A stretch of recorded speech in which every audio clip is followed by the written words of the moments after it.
Contrary to initial expectations that President Yoon Suk Yeol's fate would be decided on this Friday, it appears that the Constitutional Court is taking quite some time deliberating on his impeachment trial.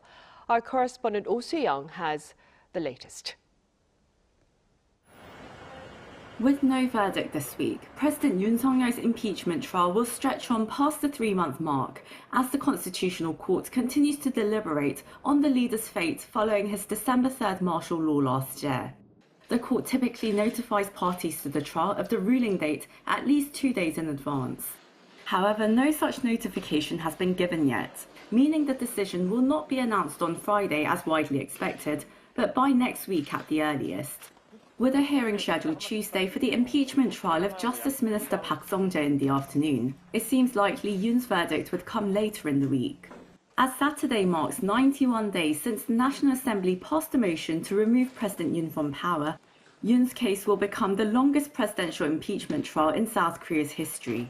Former President Park Geun-hye's impeachment ruling took 91 days after the motion was passed, while Roh Moo-hyun's took 64 days. I'd say the longer than expected deliberation suggests internal discussions are more complex than anticipated. It seems the grounds for impeachment are clear, and it is hard to dispute the president's declaration of martial law was unconstitutional and unlawful. But the justices must determine whether the constitutional violations are severe enough to warrant removal from office. There may be justices who argue that it does not meet the threshold for an impeachable offense. Since the trial hearings wrapped up last month, the justices have been holding almost daily deliberations to review each issue raised by both President Yoon and the National Assembly. At this stage, they are still reportedly in the process of organizing their views and exchanging opinions as political and public pressure continues to grow both for and against Yoon's impeachment. Over 2.6 million petitions have been filed in support and opposition to his removal from office. I think the court has a huge responsibility now and a huge burden. The court needs to make the reasoning and adopt a judgment based on legal reasoning.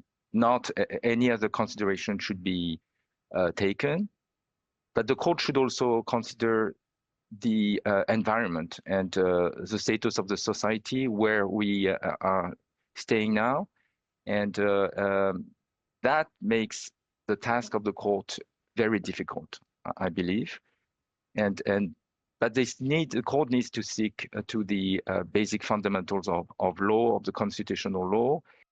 The Constitutional Court is also deliberating on the impeachment trial of Prime Minister Han Duck-soo and is reportedly trying to decide the order in which the rulings for Han and President Yoon should be delivered. Both the National Assembly and Yoon's legal team have called for a swift ruling from the court. Oh Soo-young, Arirang News.